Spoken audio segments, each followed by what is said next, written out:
Muito obrigado por você ter aceitado o convite. Eu sei que a agenda é absurdamente louca. Então, para a gente receber você aqui hoje no Palácio das Artes, essa galera toda, é um privilégio muito grande.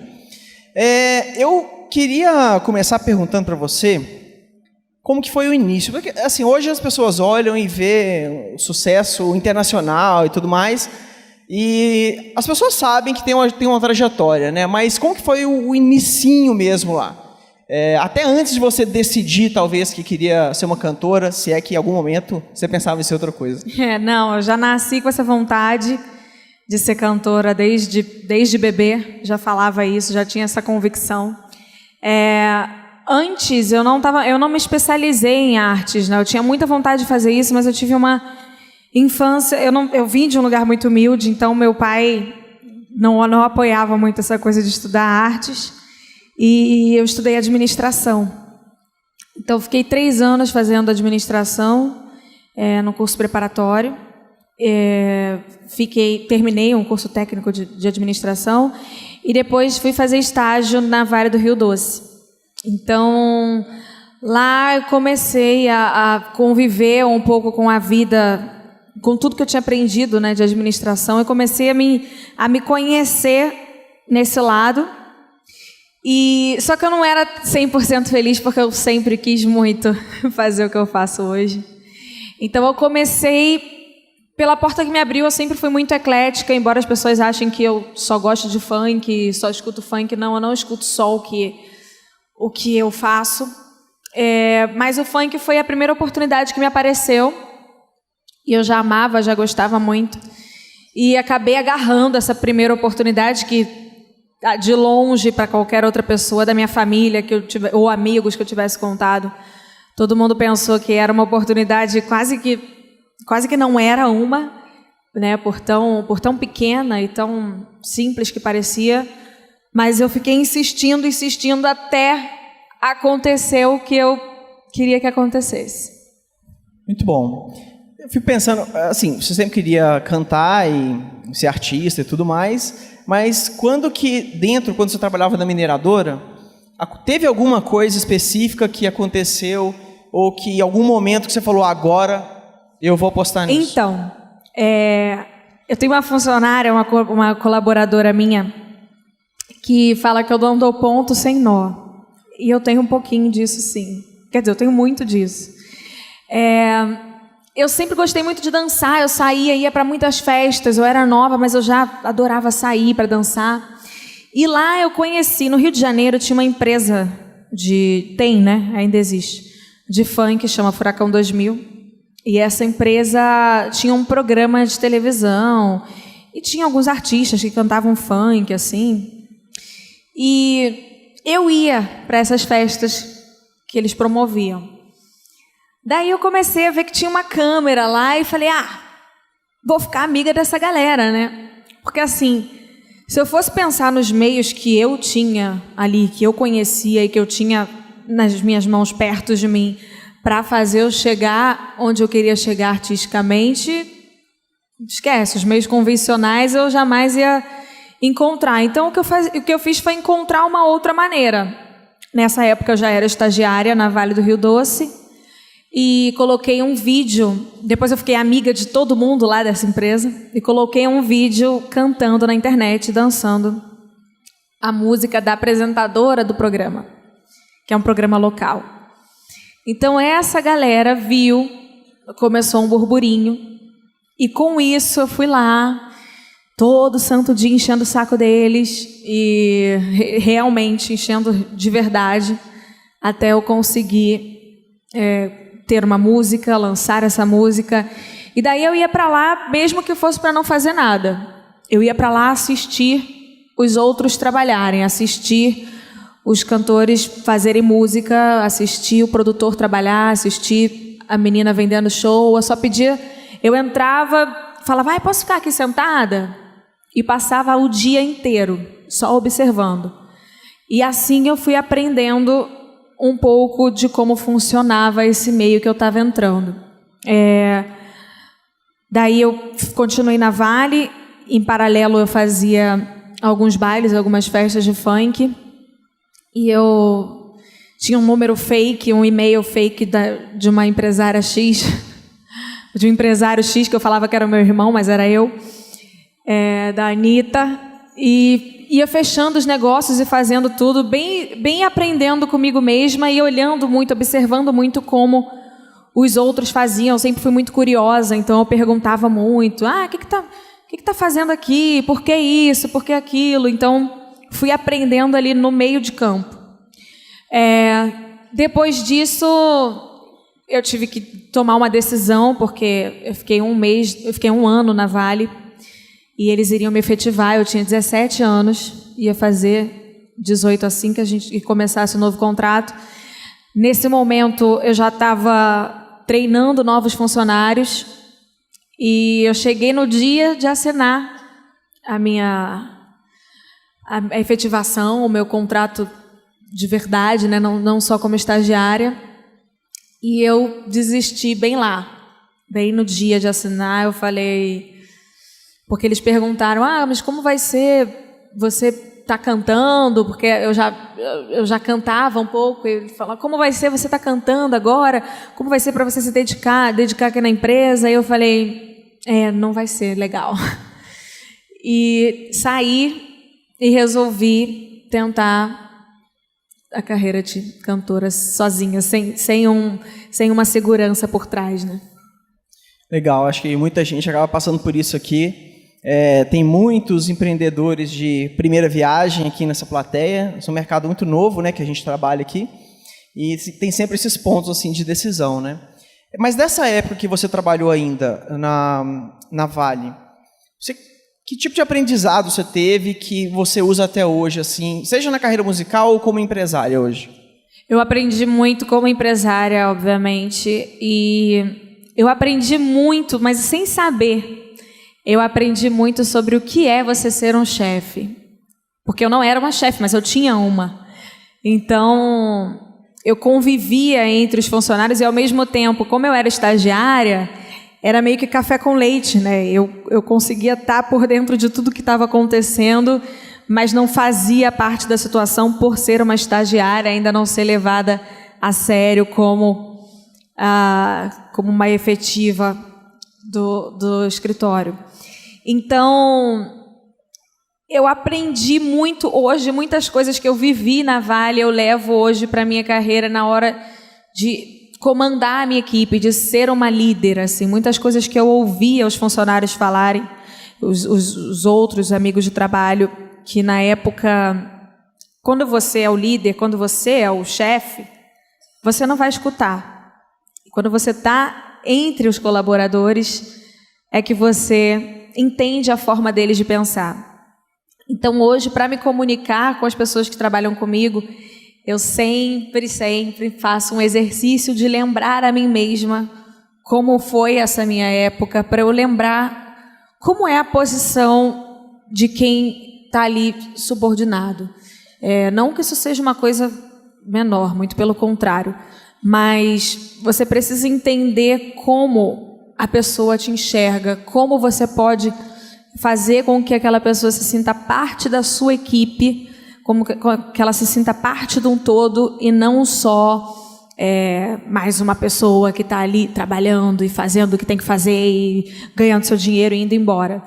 Então, sempre na minha equipe eu carrego a importância de fazer cada um se sentir realmente importante ali no seu trabalho, na sua função, e fazer com que eles se sintam felizes. Então, de lá para mim foi o maior aprendizado que eu levo até hoje. Muito bom. Eu tenho muito interesse nesse assunto da equipe. Quero até voltar nele daqui a pouco. Mas antes, assim, a gente vê que no campo artístico existe muita dificuldade das pessoas fazendo aquela transição entre eu amo ser um artista, eu amo cantar, eu amo tocar, e agora eu consigo viver disso, eu consigo ser profissional disso, né? Como que foi para você? Quando que você percebeu que ia dar certo, assim, cara, vendi o primeiro show, por exemplo, eu não sei como que foi, mas como que foi essa transição? Então, meu primeiro show eu ganhei R$150 e era eu e o meu irmão, o meu pai tinha um carro que ele tinha que entregar, porque ele comprou sem poder comprar. Ele não gosta quando eu falo isso, mas ele fez isso. Aí tinha que devolver o carro, mas ele não devolveu ainda. Enquanto isso, a gente usando, meu irmão dirigia. Pai, te amo. E eu guardava esses R$150. Então, eu ganhava como estagiária R$600. Eu tinha aquele cartão de alimentação e eu tinha um cartão de passagem. E eu usava cada centavo de cada coisa dessa para eu conseguir fazer tudo dar certo como cantora. Então, o meu estágio era quase que um suporte para eu conseguir investir, porque você ser cantora não é só você chegar lá e cantar, né? Eu já tinha, não sei como, uma imagem de que para eu conseguir chegar onde eu queria, tinha que ter todo um contexto, e não só uma música. E já comprava roupa, já pensava em tudo, no tempo de internet, em como fazer, em como divulgar, em ter bailarinas comigo, em ter uma equipe, em profissionalizar. O meu irmão, ele fazia faculdade de informática e na época eu pedi que ele saísse para ele me ajudar, que ele trancasse um pouquinho para ele me ajudar e depois ele voltava. Nunca mais ele voltou, mas ele é um ótimo empresário hoje, ele é meu sócio na minha empresa. E daí a gente foi aprendendo as coisas juntos. Eu guardava muito desse dinheiro e daí eu ia tentando. Eu sempre falava com meu irmão: olha, agora você vai lá no dono da festa e pergunta se ele achou legal, se a gente pode fazer um outro dia, se a gente pode fazer em um outro lugar, e aí a gente faz só um precinho de custo, se ele achar legal ele paga mais. Aí meu irmão ia aprendendo e eu também. O meu pai é vendedor, né? Ele tem uma loja. E eu sempre fiquei muito, quando eu viajava para ficar com meu pai, eu ficava muito com ele dentro da empresa. Então eu via muito como funcionava a coisa de venda. Ele vendia bateria de carro. Só que vender é vender, né? Então eu só não fui boa como vendedora de roupa, porque quando as pessoas vestiam eu não conseguia falar que estava bom sem estar bom. Mas desde que eu acreditasse no meu produto, eu consegui vender ele super bem. Meu produto era eu mesma, então estava tudo certo, eu acreditava, eu consegui vender bem. Daí eu falava com meu irmão, falava: você vai falar com ele e tal, fala que a gente vem um outro dia. E conheci bailarinas, ia fazendo alguns negócios de tentar diminuir custo e aumentar, colocava uma garantia para conseguir pagar menos. Enfim, essas coisas, essas contas que a gente faz, né, para conseguir fechar no final do mês, fechar no verde ou então no zero. E daí foi crescendo e a gente ia fazendo tentativas de aumentar o cachê e sempre fazendo um relacionamento muito forte com o contratante, nunca deixando uma relação de dinheiro, sabe? Era sempre uma relação de: e aí, tá legal, me ajuda aqui que eu te ajudo ali. E aí a gente começou a ter uma clientela fiel que sempre trabalhava com a gente, e daí fomos crescendo dessa maneira. O que você percebia que mais fazia aumentar seu cachê nessa época? Quando você tentava, agora funcionou. Por que vocês acham que as pessoas passaram a cada vez mais no início, né? Agora é outra história, mas mais no início, o que vocês acham que as pessoas mais entendiam que valia mais a pena pagar mais pro seu show? Então, eu sempre esperei o resultado. Desde hoje, até hoje, eu faço isso. Eu nunca aumento um valor sem eu ter certeza de que eu estou dando resultado para a pessoa que está me contratando. Então, muitas vezes eu já estava bem, assim, lancei uma música. Isso é no Rio de Janeiro, tá, gente? Que aqui, eu sei que fora do Rio de Janeiro eu fui conhecida com o Show das Poderosas, já era outra coisa. Mas no Rio de Janeiro tinha um circuito de funk ali, do subúrbio, e das pessoas, esse nicho que já funciona sem que os outros estados necessariamente conheçam. É diferente de hoje, que tem Spotify, as coisas crescem e vai para o Brasil inteiro. Tinha um nicho ali no Rio de Janeiro que funcionava localmente, por conta dessa rádio também. As coisas não eram como é hoje em dia, o streaming tão forte, tudo online tão forte. Então, eu comecei a fazer as minhas músicas e eu ia sempre por um valor quase que dado e fazia questão de entregar uma coisa muito boa. Então, com isso, o cliente chegava e falava: nossa, eu adorei. E aí eu marcava uma próxima, ainda não aumentava o meu cachê. E quando ele tivesse uma segunda certeza de que não foi sorte, de que foi realmente muito bacana, porque é bacana, aí na terceira vez eu já falava: então agora vamos aumentar um pouco. E nunca recebia uma negativa, era sempre claro, vamos lá, porque daí eu já estava estabelecendo realmente um relacionamento com o cliente, não só uma questão de: olha, eu estou estourada, me dá tanto. Eu nunca fiz isso. Eu sempre, por mais que me falasse: não, você já pode, até hoje, você já pode estar cobrando tanto.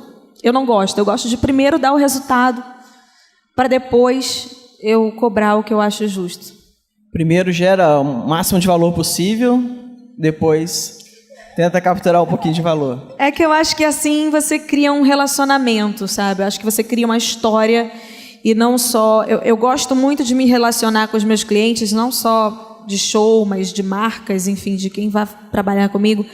Eu gosto muito de me relacionar ali como pessoa, né? Eu entender se aquela pessoa está bem, se aquela pessoa se deu bem, o que ela precisa.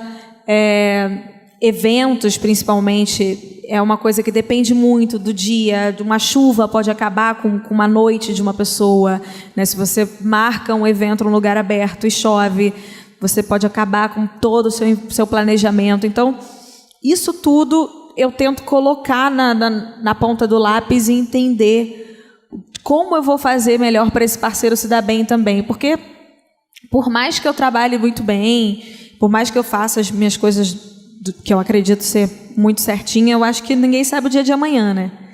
Então, você só querer se dar bem numa relação, eu acho que não se cria uma compaixão de um com o outro, né?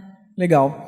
Uma coisa que também a gente acaba observando muito é que vários artistas têm uma certa dificuldade que aparentemente você não tem. A gente não dá para perceber se você, mas tem uma certa dificuldade de controlar o fluxo financeiro da coisa e fica aquela coisa de altos e baixos ali e tudo mais.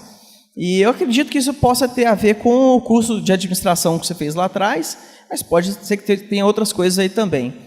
Como que você acha que mais te influenciou em termos de educação para empreendedorismo que hoje você usa muito na sua carreira, na sua empresa? Olha, eu já respondi essa pergunta uma vez no programa Conta Corrente. Deu uma briga na minha casa, gente. Meu Deus, meu pai quase que me... Não queremos brigas familiares. Ele tem que entender que eu amo meu pai, mas ele me deu vários exemplos de coisas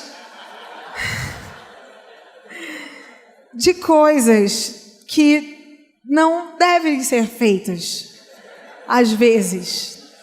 Ele fica com raiva, mas você ensinar um caminho que não é para fazer também é muito legal, pai.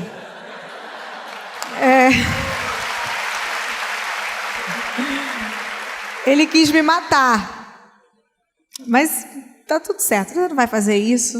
Tá tudo ótimo, vamos ter orgulho. Enfim, eu cresci muito, meu pai era empresário e eu cresci... E aconteceram várias coisas na vida empresarial dele, porque obviamente eu falando rápido, vocês pensam: é um inconsequente. Mas não, aconteceram várias coisas na vida empresarial dele que ele não teve a sorte... Ele arriscou muito alto e não teve a sorte de ter esse retorno. Então, essas coisas que ele passou me deram uma visão de uma experiência eu adoro arriscar, mas sem se prejudicar. Então, eu gosto de tentar coisas novas, mas sabendo que eu consigo alcançar onde eu estou colocando a minha mão. E o meu pai é um pouco explosivo, um pouco imediatista, impulsivo e tal.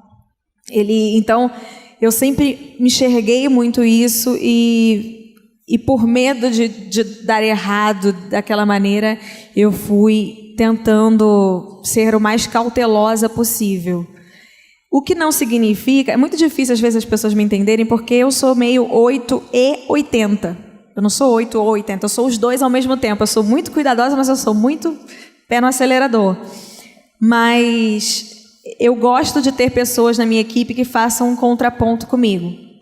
Então, por exemplo, o meu irmão, ele é o oposto de mim. Você conhece meu irmão? Ele é o contrário de mim, totalmente. Então, sempre que eu venho com ideias mirabolantes e coisas novas e jogo, eu falo, mas isso aqui é assim, é a minha realidade na minha cabeça. Aí vocês, com um pouco mais de sensatez, façam suas contas e me digam se faz sentido e como faz sentido. Então, acho que é importante também eu escutar os outros profissionais que estão comigo, que também não adiantaria nada eu ter tanta gente, tanta equipe e só fazer o que me dá na telha, né? O que você falou de, isso é a realidade, está na minha cabeça. O que você acreditava que era uma realidade que estava na sua cabeça e que quando você foi fazer, não era aquela realidade? Não era o quê? Não era a realidade que você acreditava que era. Deu alguma coisa muito diferente, ou para bem ou para mal também? Olha, para mal, poucas vezes. Não, deixa eu pensar aqui. Para bem, teve o checkmate, que foi uma coisa que a minha equipe inteira ficou morrendo de medo. Brigaram comigo, todos tentaram me convencer. E assim, na minha cúpula, eu brinco, falo que é uma cúpula, né? Que são as pessoas que eu pergunto, você acha, você... Eles fazem uma fila e vem um por um, assim, para falar comigo, sozinho. Olha, mas eu acho que não é uma boa ideia. Eu acho que eles devem ter um outro grupo no WhatsApp deles, sem mim. Com certeza. Onde eles falam... Com certeza, tá? Eu acho que isso acontece. Porque a minha empresa é o meu celular. Então, cada departamento da minha empresa é um grupo. Então, tem o grupo do balé, do músico, do show, tem o grupo da técnica, tem o grupo de logística, o de venda, o de marketing, de roupa, o de assessoria, um monte de grupo, de contabilidade, contrato, gravadora, infinitas coisas. Eu acho que nessa cúpula existe um outro grupo sem mim. Com certeza. Sabe? Onde eles falam assim, olha essa ideia dela que horrorosa, vai lá no privado, chama ela e fala que não é legal. Sabe? Aí vem o primeiro e tenta. Aí eu boto lá no grupo, olha, fulano tá aqui me falando no privado que não quer. Aí vem um outro, olha, sozinho ali no privado, eu também acho. Então, eu acho que ficam eles lá macumunando sem mim, assim, vamos tentar agora você, vai convencer ela. Esse negócio de grupo de empresa é o seguinte, todo mundo sabe que tem um grupo que não tem o CEO.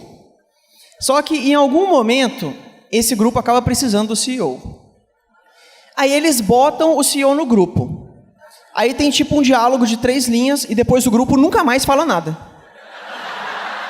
Porque eles criam outro grupo, sem o CEO.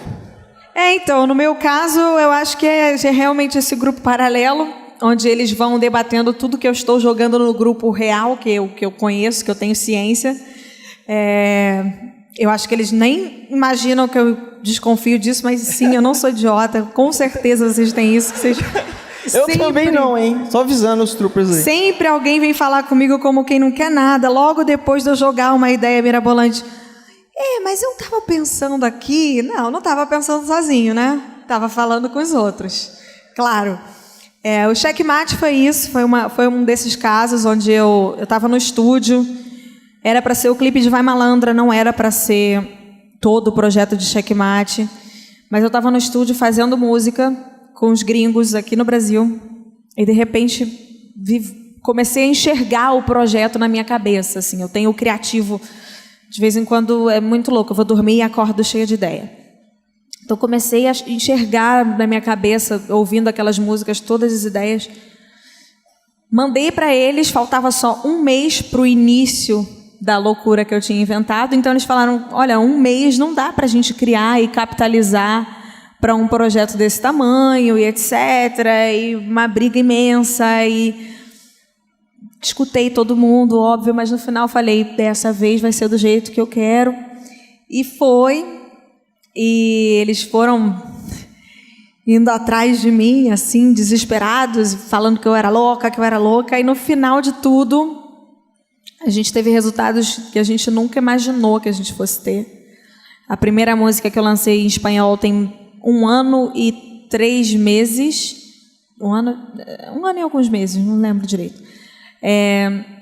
E a gente já teve resultado de todo o investimento que a gente fez em outros idiomas. Então, eles viram que no final é legal você arriscar se você tem segurança, né, no que você está fazendo. E eu tinha muito certinho na minha cabeça como fazer, conseguir convencê-los. Mas também não adianta nada eu mandar eles fazer, mandar por mandar e ficar nesse mandei, né? Eu tenho que convencê-los de que a ideia é boa para que eles façam com o coração.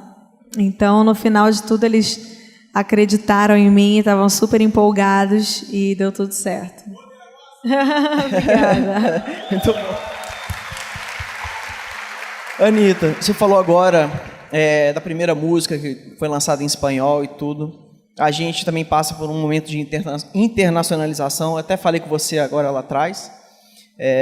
E assim, é sempre muito difícil, né? Pelo menos pra gente é muito difícil. Até a gente entender o que precisava ser feito para conseguir ter os primeiros resultados foi complicado. Como que foi para você? Como que você está enxergando essa internacionalização?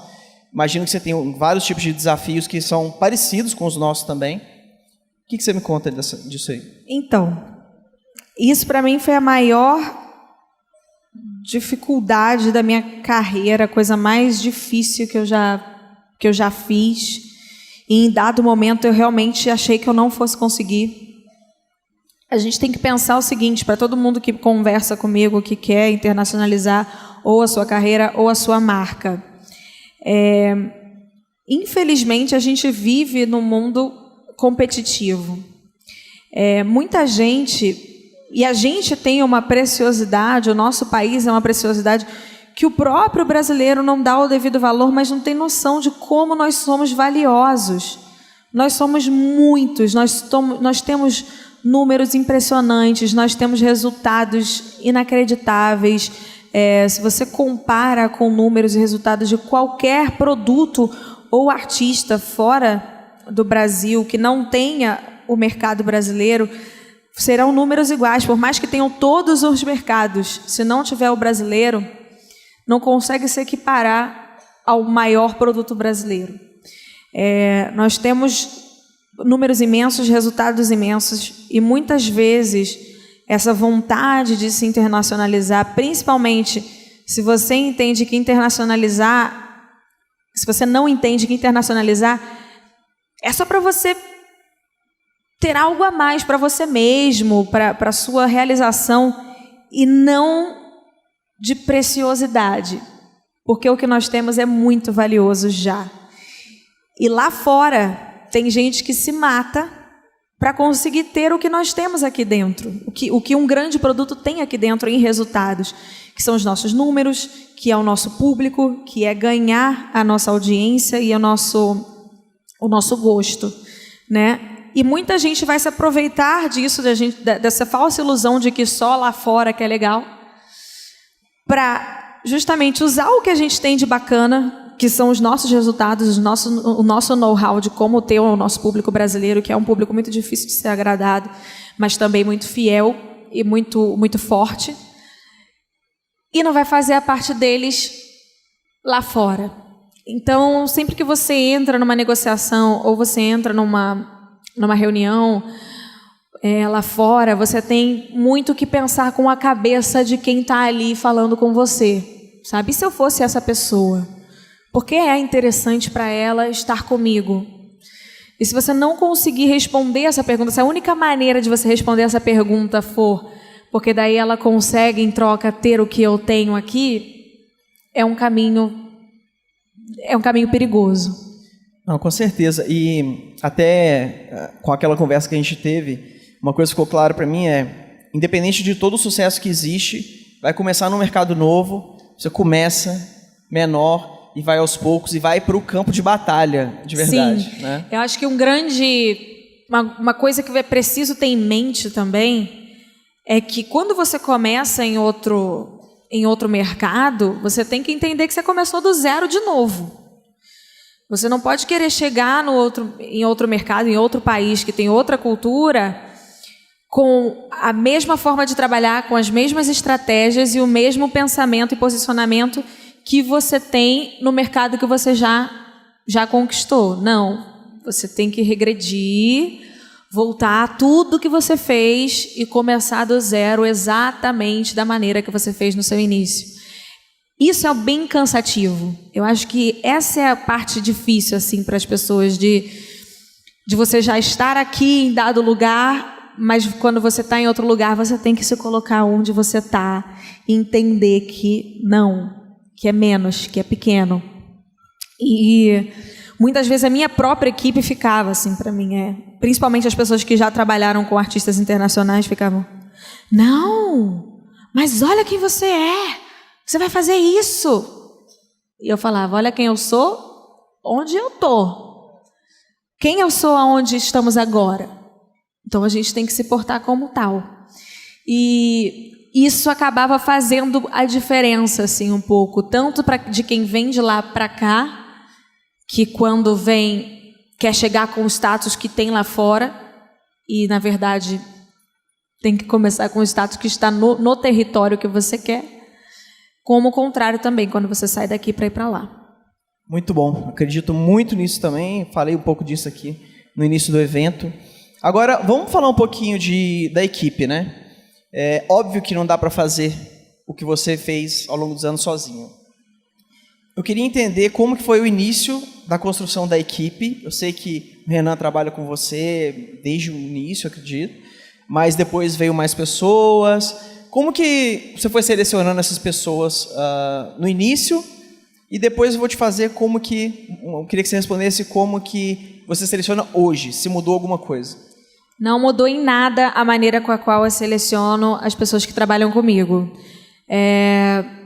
Eu já empreguei uma fã que eu via que era muito dedicada e eu achava que... Na verdade, eu ficava curiosa como ela conseguia descobrir aonde eu estava, a hora que eu estava, o hotel que eu ia estar, a hora que eu ia comer, a hora que eu ia tomar banho. A menina sabia tudo. Eu pensava, nossa, você tem que usar esse CSI todo para uma coisa a mais, né? Ela pode ter hackeado seu e-mail, né? Mas ainda assim é um grande talento. Eu pensei, caramba, essa menina, eu quero usar esse talento para o meu bem, para o meu trabalho. Eu falei, vem trabalhar comigo. E a menina descobria tudo, o que eu gostava de comer, o que hoje em dia é mais fácil, mas lá no meu início não era fácil assim, não, descobrir tudo que eu gosto, que eu faço. Que loucura, que se eu beijei alguém, a menina já sabia no dia seguinte. E não era num prêmio.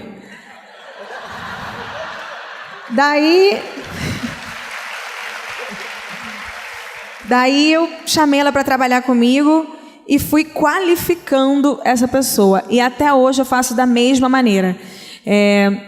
Hoje, por exemplo, a sua equipe conversou com uma menina para combinar todas as coisas daqui, com duas pessoas, a Amanda e a Marcela. A Marcela, ela fez toda a logística até eu chegar aqui. O que a Marcela faz?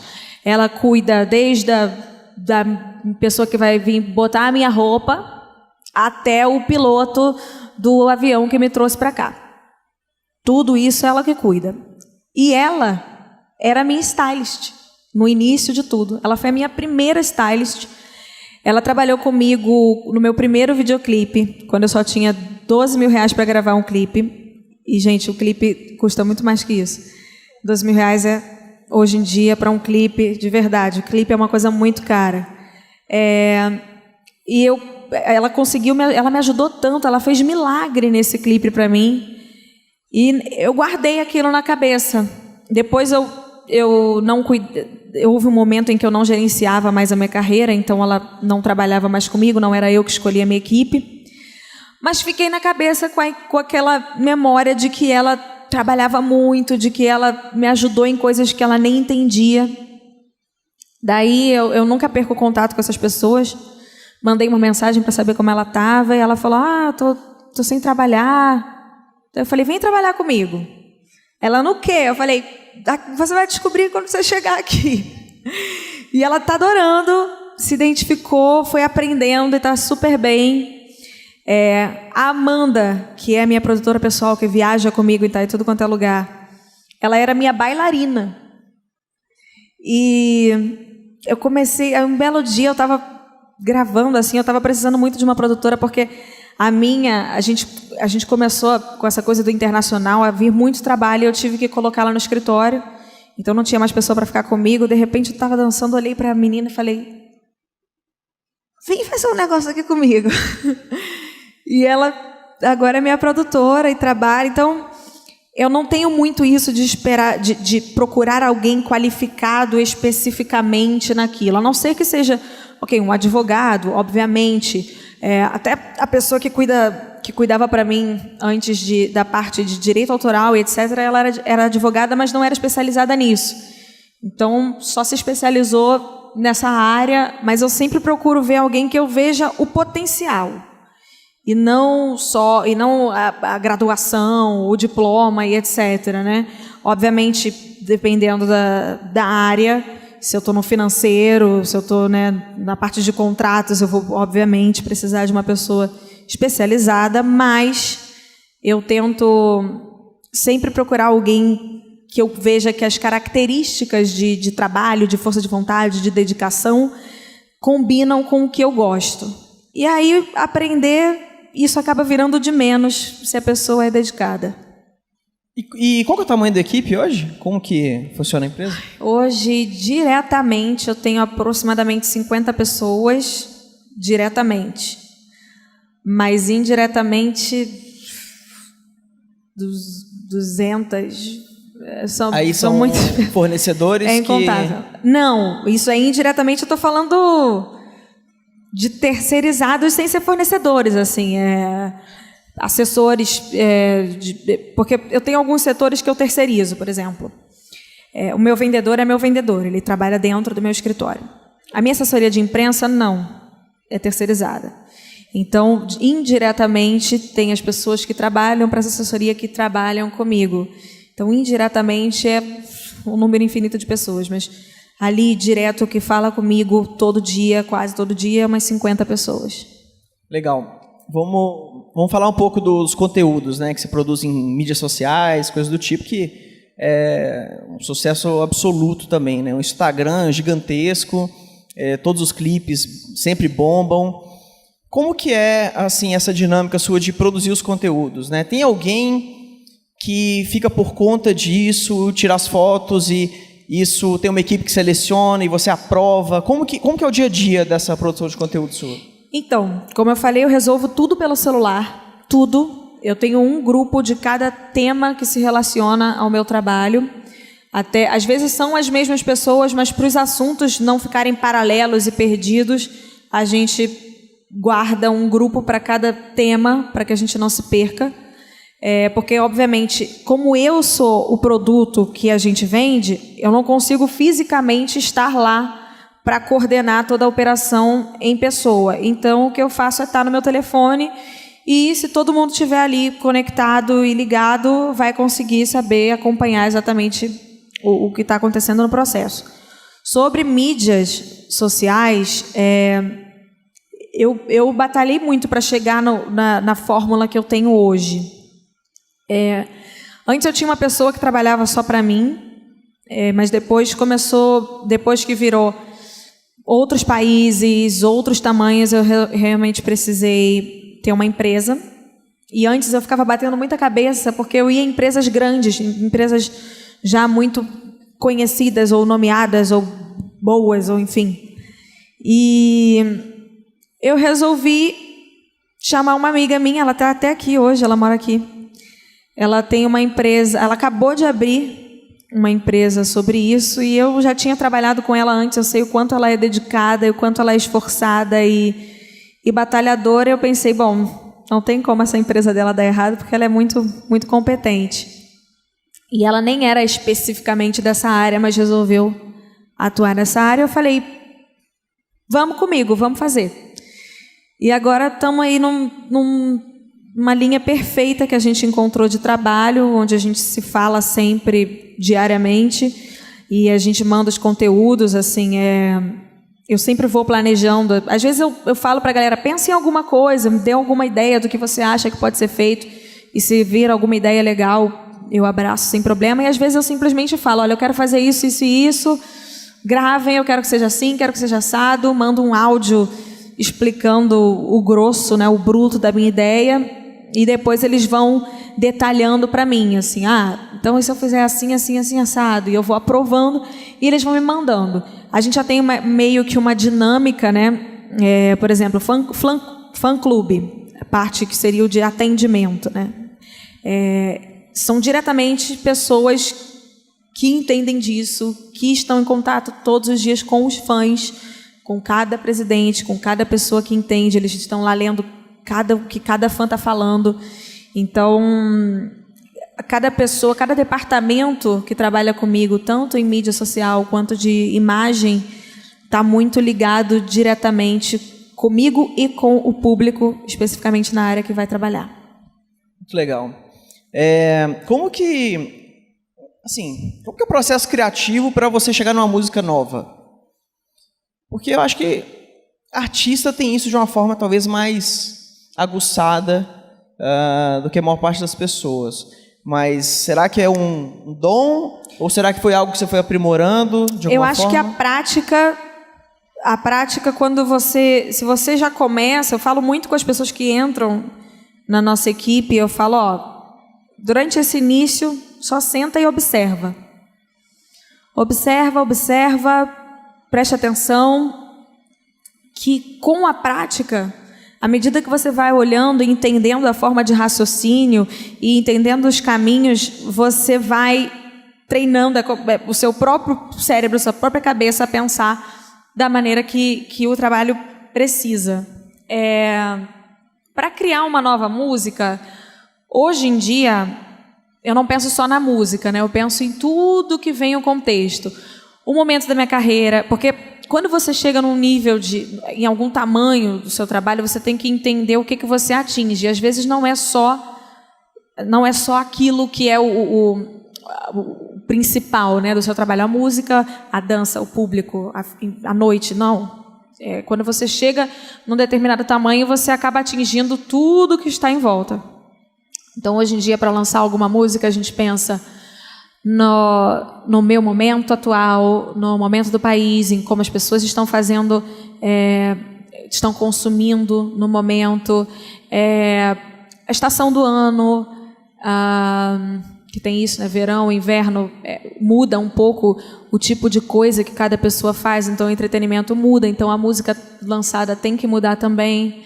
O custo de mídia, num dezembro que seja, que é um Natal, onde todo mundo está vendendo, você precisa também ter esse custo em mente, do quanto vale a pena, quantas pessoas estão ligadas no que você faz e quantas pessoas estão ligadas em outra coisa.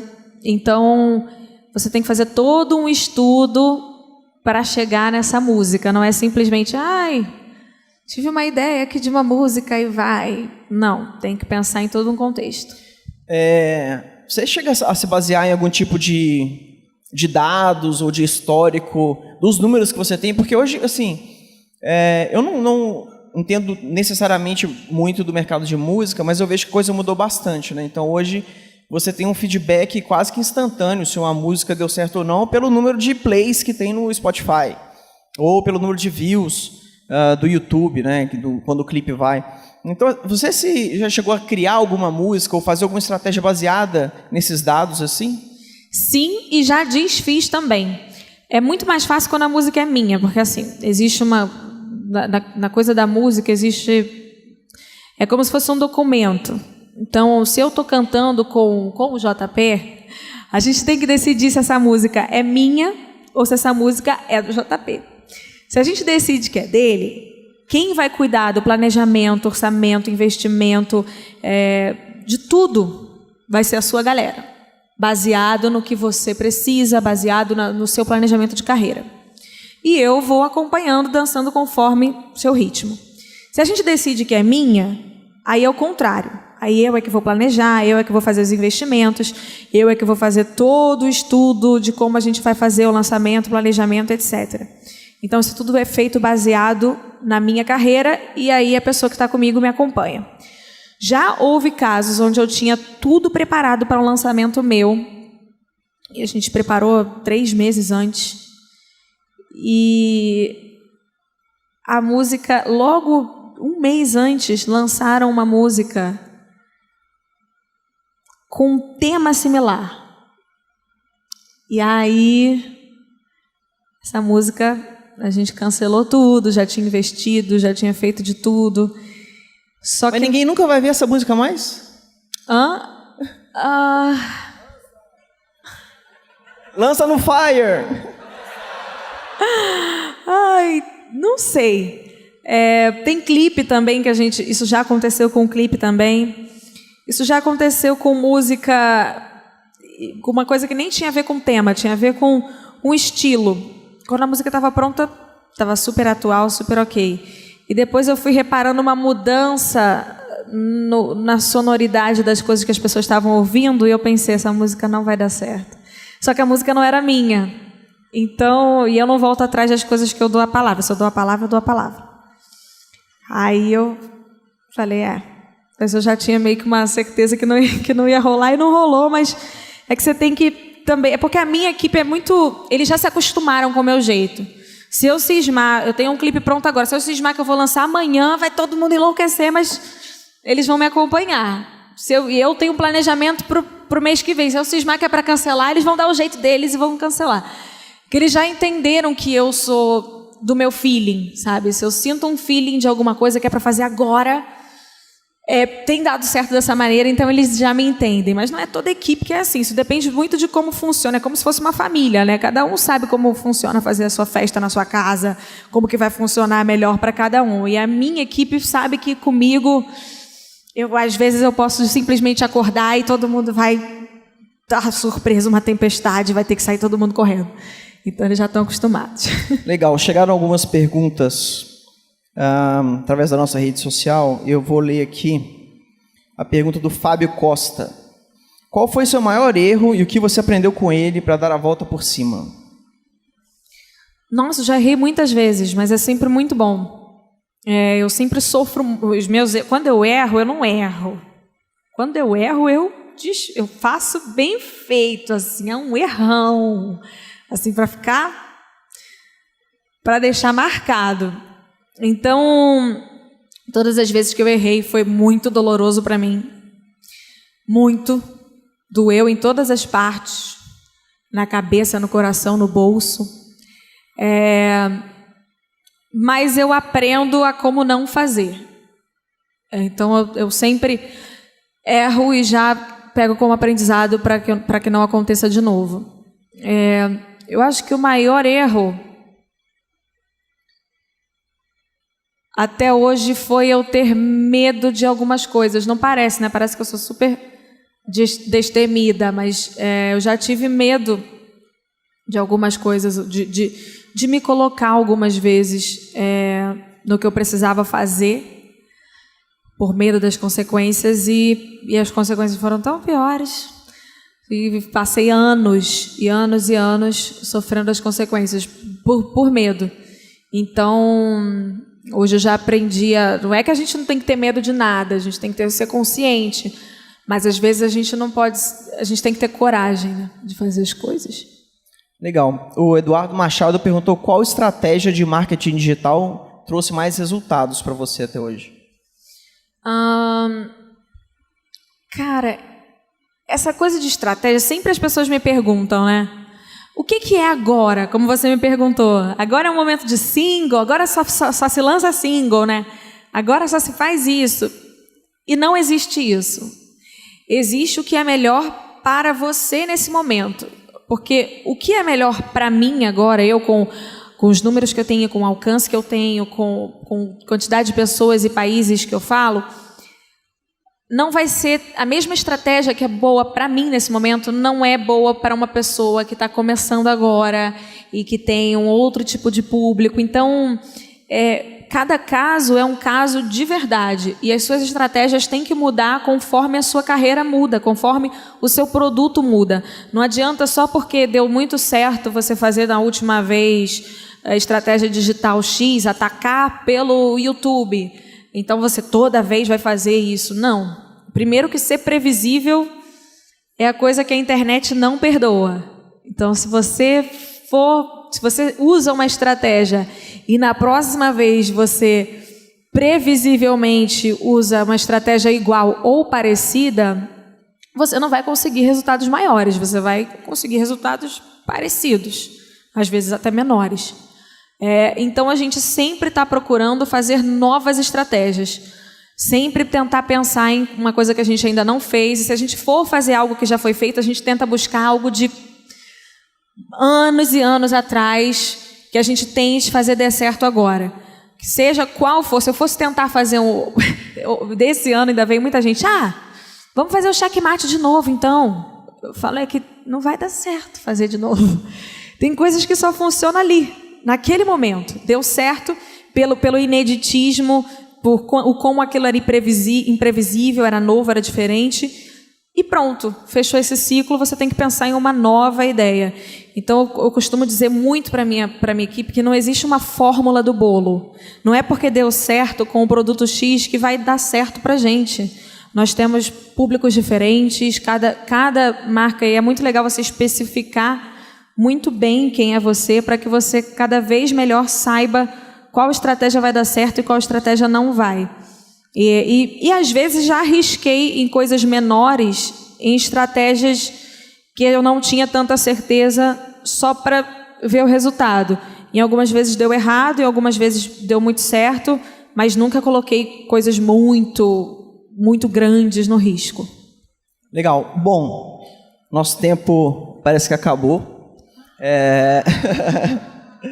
Eu queria agradecer de novo. E antes, assim, só para a gente encerrar mesmo, tem muita gente que está começando agora, quer ser um criador de conteúdo, quer ser um empreendedor, e tem, enfim, está no momento de decisão ou com muita insegurança. O que você tem para dizer, assim, que tipo de coisa você falaria para esse público? Então, gente, o que eu costumo dizer para todo mundo, em toda palestra que eu dou, as pessoas estão muito ligadas hoje em dia nos exemplos, né?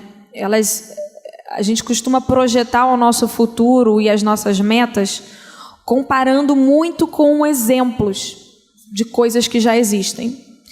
E eu acho que quando a gente faz isso, a gente limita a nossa meta aos exemplos que a gente está tendo.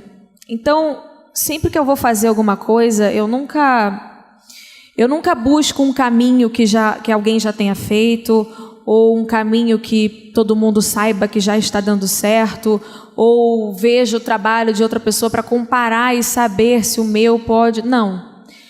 Eu acho que cada estudo de caso, cada caso é um caso, como eu já disse, e a gente precisa muito ser autêntico no que a gente faz. E para a gente conseguir um resultado grande e diferente, a gente precisa criar a nossa maneira. Então, muitas pessoas perguntam para mim, eu tentei de tudo e por que não consigo e tal? Vai ver, as coisas que você está tentando não são para você, são baseadas em um exemplo de outra pessoa que tem outros predicados que não o seu. Então, no meu trabalho, eu não limito que a pessoa... Eu vou dar um exemplo para vocês. Eu não limito que a pessoa do financeiro cuide só do financeiro. Se ele quiser se meter no marketing, ele vai poder.